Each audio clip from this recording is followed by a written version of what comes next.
안녕하십니까. 주식투자TV 박PD입니다. 이번에 제가 공부해서 가지고 온 종목은 휴비츠입니다. 안구용 광학의료기기 전문 업체로요.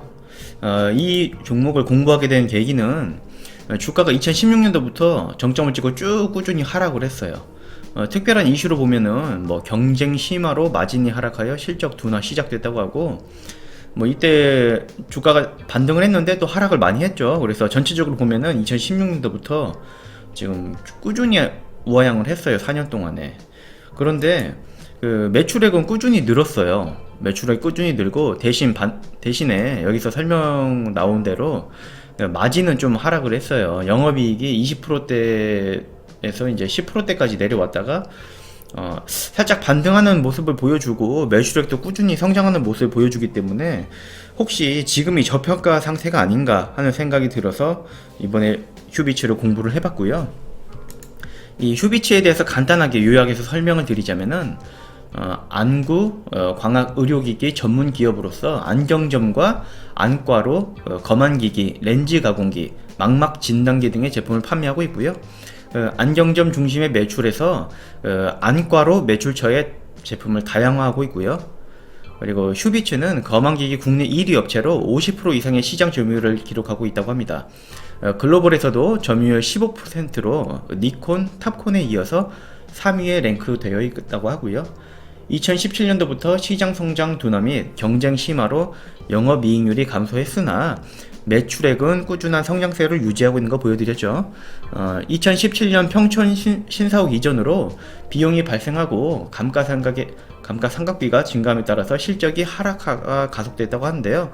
그러나 2019년도부터 매출액이 증가함에 따라서 고정비를 상쇄하면서 턴어라운드가 시작됐다고 합니다. 제가 봐도 턴어라운드라고 보기가 조금 애매할 수도 있는데 영업이익하고 매출액은 꾸준히 증가를 했어요. 올해 더 증가를 할 걸로 보이고요. 단지 순이익은 작년에 비해서 조금 감소가 될 것 같더라고요. 그 부분 점차 설명을 한번 드려볼게요. 검안기기 제품이 동사의 캐시카우 역할을 하는 가운데 2018년 판매를 시작한 망막 진단기 OCT가 2020년도 올해 실적 성장을 견인할 것으로 전망이 된다고 합니다. 제품 구성비로는 자동 검안기가 21%, 자동 렌즈 미터기가 7%, 렌즈 가공기 26%, 리플렉터 16%, 안과용 진단기 20%, 기타가 10% 정도 차지하고 있습니다. 이건 2019년도 10월 30일에 나온 뉴스 기사인데요. 휴비츠 망막 단층 진단기 매출 47% 급등, 성장 동력이라고 나와 있고요. 안광학 의료기기 전문기업 휴비츠가 올해 망막 단층 진단기, OCT 등 안과용 진단기의 판매 증가에 힘입어 연간 매출액 850억 원을 거뜬히 넘기며 사상 최대 실적을 기록할 전망이라고 합니다. 네, 거뜬히 넘기는 건 아니고요. 850억 정도 될 것 같아요. 제가 계산을 해봤을 때 예상치가 850억이 살짝 상회하는 수준이 될 것 같더라고요. 거뜬히는 아닌 것 같고요. 30일 휴비츠에 따르면 지난 3분기 연결 기준 매출액은 전년 동기 대비해서 12.8% 증가한 219억 6,200만 원을 기록했다고 합니다. 이 중 본사의 매출액이 19.5% 증가한 191억 원이라고 하고요. 3분기 실적 증가를 이끈 효자 상품은 역시 휴비츠의 성장 동력 역할을 하고 있는 망막 단층 진단기 OCT였다. 망막 단층 진단기 OCT의 매출은 23억 원으로 전년 동기보다 47.4% 정도 급증했다고 하고요. 안과 진단기기 매출도 26% 정도 증가한 42억 5천만 원을 기록했다고 합니다. 이 밖에 검안기, 렌즈 가공기 등 안경원 제품 매출이 전반적으로 증가했다는 게 회사 측의 설명이고요. 사업 계획서를 제가 살펴봤는데 거의 대부분의 제품들이 매출이 작년 대비해서 는 것을 확인할 수가 있었습니다.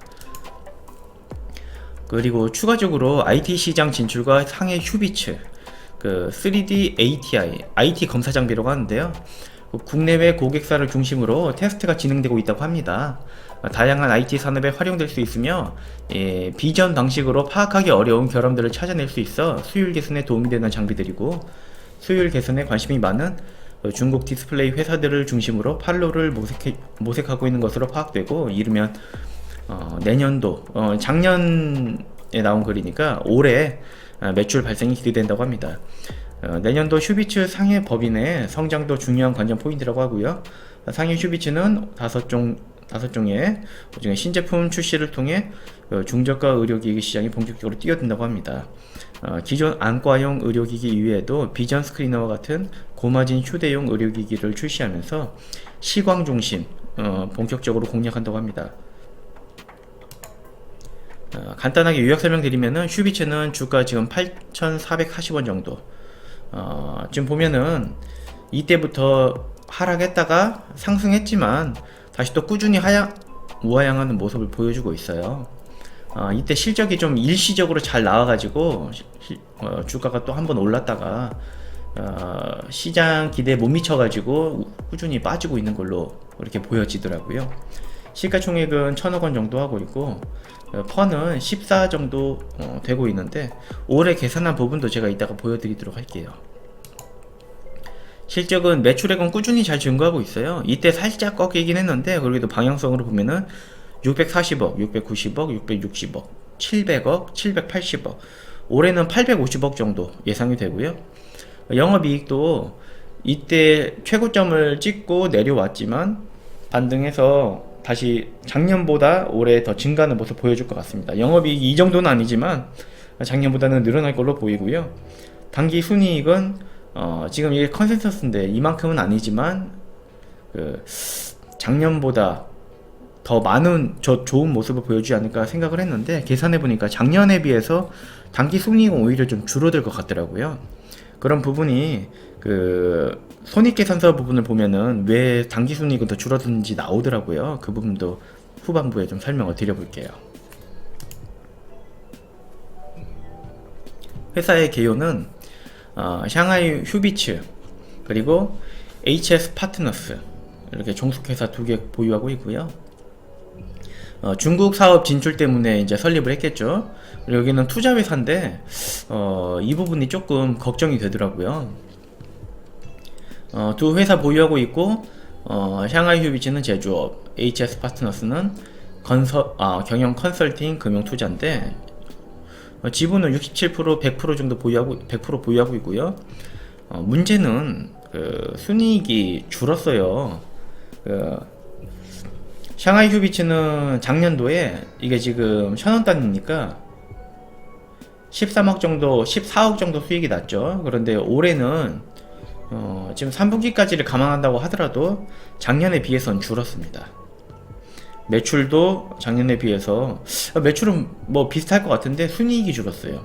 순이익률이 감소를 했고 HS 파트너스는 적자를 더 키웠습니다. 이게 좀 걱정이더라고요. 이 부분이 좀 골치가 아프고 대신에 샹하이 휴비츠도 매출액은 정확히 계산해봤을 때 작년에 비해서 조금 더 늘어날 걸로 예상이 되는 걸로 제가 확인을 했고요. 본업인 휴비츠도 조금 작년에 비해서 늘어날 걸로 예상이 됐습니다. 매출액은요. 주요 제품, 서비스 부분인데요. 모든 제품들이 기타 부분 제외하고는 모든 제품들이 다 작년에 비해서 늘어난 부분을 확인했어요. 제가 기타는 좀 줄었습니다. 올해 작년에 비해서 올해 조금 줄어든 모습을 보였고요. 전체적으로 봤을 때는 작년보다는 늘어났습니다. 종속기업인 상해 휴비츠도 작년에 비해서 거의 대부분의 제품들이 다 늘어나는 모습을 보였고요. 렌즈 가공기 부분만 작년에 비해서 좀 줄었습니다. 그래서 전체적으로는 작년보다는 더 늘어날 걸로 보였습니다. 좋은 모습을 다 보여주고 있고요. 매출액 부분은 그런데 순이익이 좀 중요하긴 한데 순이익이 좀 감소해가지고 실적은 매출액 15년도부터 영업이익, 순이익 제가 엑셀로 정리를 해봤는데요.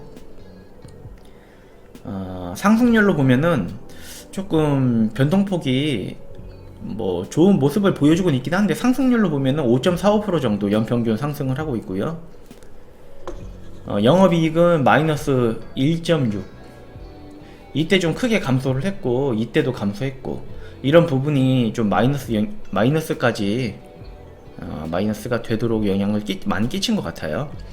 순이익 부분은 이때 많이 감소했지만 크게 반등을 해가지고 뭐 연평균 상승률로 보면 29.47% 정도 상승했다고 보이는데 이것만 봐서는 좀 안 되는 게 순이익이 매출액이 늘었지만 순이익이 줄어요. 이런 부분이 조금 문제가 좀 있어 보여요. 매출액이 느는 건 좀 긍정적이긴 한데 생산 능력은 설비 투자를 했나봐요. 지배회사는 지금 생산 능력은 거의 동일해 보이고 수치상으로 계산했을 때요. 3분기 부분을 감안했을 때 가동률이 더 늘었습니다. 제품을 더 많이 생산을 잘 하고 있다고 볼 수 있는 부분이고요.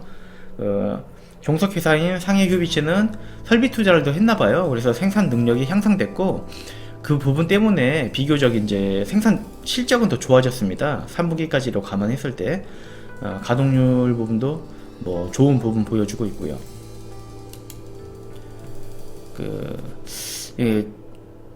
이게 재무제표 부분인데 단기 차익금 부분이 좀 많이 늘었더라고요. 제가 휴비츠는 재무제표가 그렇게 나쁘진 않아요. 그래서 이제 꼭 봐야 될 부분만 제가 좀 가져와 봤고요. 단기 차익금이 좀 많이 늘었고 그러다 보니까 부채 부분에 부채가 늘어난 부분에 대부분을 단기 차익금이 차지를 하고 있더라고요. 130억 정도 하다가 이제 260억으로 늘었죠. 그래서 부채 총계가 늘은 주 원인이 단기 차익금 부분이더라고요. 그리고 지금 순이익이 매출액은 늘었지만 순이익률은 감소했잖아요. 그 원인이 이렇게 단기 차익금이 늘다 보니까 이자 발생 부분이 좀 늘어나요. 그러다 보니까 금융 비용이 많이 늘었고 기타 비용이 또 많이 늘었습니다. 금융 비용은 뭐 이자 때문에 그러겠지만 기타 비용은 이게 뭐 주석을 꼭 확인을 해야 될 필요가 있겠더라고요. 그래서 이제 좀 더 확인을 해봤는데 기타 비용 내역, 무형자산 손상차손이 가장 큰 비중을 차지하더라고요. 무형자산을 연구개발하면서 그 비용에 많은 부분을 무형자산으로 쌓았다가 그 연구개발에 실패하거나 이랬을 때 손상차손으로 처리를 하는데 떨구는데 그런 부분 때문에 순이익률에 큰 손실을 끼치는 것 같더라고요. 전분기는 그렇게 많지는 않았는데 올해는 지금 1,000원 단위니까 15억 4천만원, 작년에 비해서 작년에 이제 3억 2천이었는데 올해 3분기까지인데도 15억이나 손상차손이 발생했으니까 순이익에 좀 큰 영향을 끼치고 있고요. 보니까 이제 무형자산 장부 금액은 벌써 100억이 넘었더라고요. 작년 900억에서 손상차손을 많이 떨궜음에도 100억이 넘어섰습니다. 연구개발에 얼마나 무형자산을 쌓고 있는지 보니까 작년에는 연구개발 비용의 반 이상을 무형자산으로 쌓았고요. 올해는 비중이 좀 줄었습니다만 연구개발비가 많이 늘어서 3분기까지인데도 벌써 작년에 육박할 정도로 무형자산을 쌓고 있어요. 이런 부분이 아까 보여드린 대로 순이익이 올해 64억 정도 예상이 돼요. 근데 64억의 순이익에서 뭐 이렇게 판관비가 연구개발비가 많이 발생이 되니까 그 순이익 감소가 굉장히 심해질 걸 예상해서 제가 오너라도 좀 많이 걱정이 됐을 거예요. 그래서 연구개발비를 일부러 이제 무형자산으로 이렇게 좀 쌓는 것 같더라고요. 이런 부분 좀 짚고 넘어가야 될 부분인 것 같아요.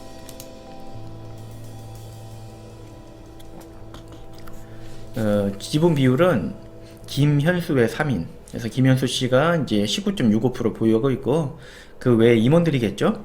그리고 자사주 4.14% 정도 되고 있습니다. 그래서 총 합산했을 때 뭐 30% 좀 넘는 것 같아요.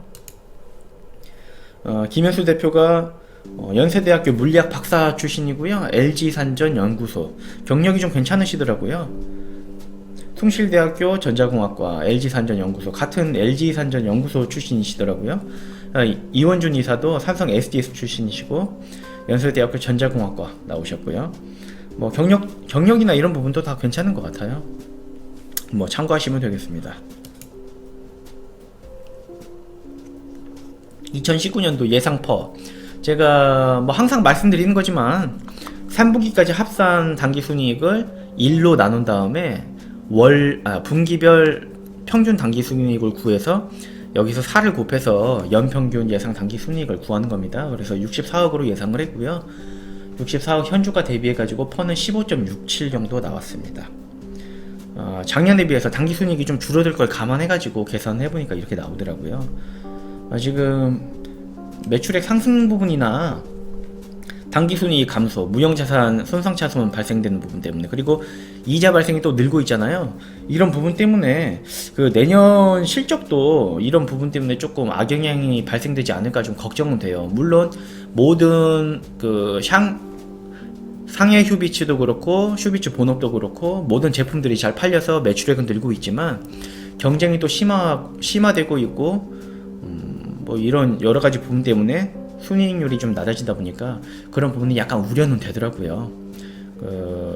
좀 신사업이 잘 성공을 해가지고 좀 성장의 동력이 되었으면 하는 바람이 있었습니다. 공부를 해보다 보니까 그런 생각이 좀 들었습니다. 마무리를 해보자면은 장점으로는 꾸준한 매출 성장을 보여주고 있으며 다양한 제품들이 고르게 성장을 하고 있는 걸 확인할 수 있었고요. 새로운 신제품들을 준비하고 있고 새로운 성장 동력을 찾기 위해 연구개발에 큰 비용을 투자하고 있는 부분을 확인을 했습니다. 이런 부분은 장점으로 생각했고요. 마지막으로 배당을 조금씩 늘리고 있더라고요. 이런 부분 뭐 크진 않지만 뭐 장점으로 제가 또 봤습니다. 끝으로 단점으로는 연구개발비가 굉장히 많다 보니까 수익률 저하를 우려해서 무형자산으로 많은 부분을 쌓고 있는 것으로 보이고요.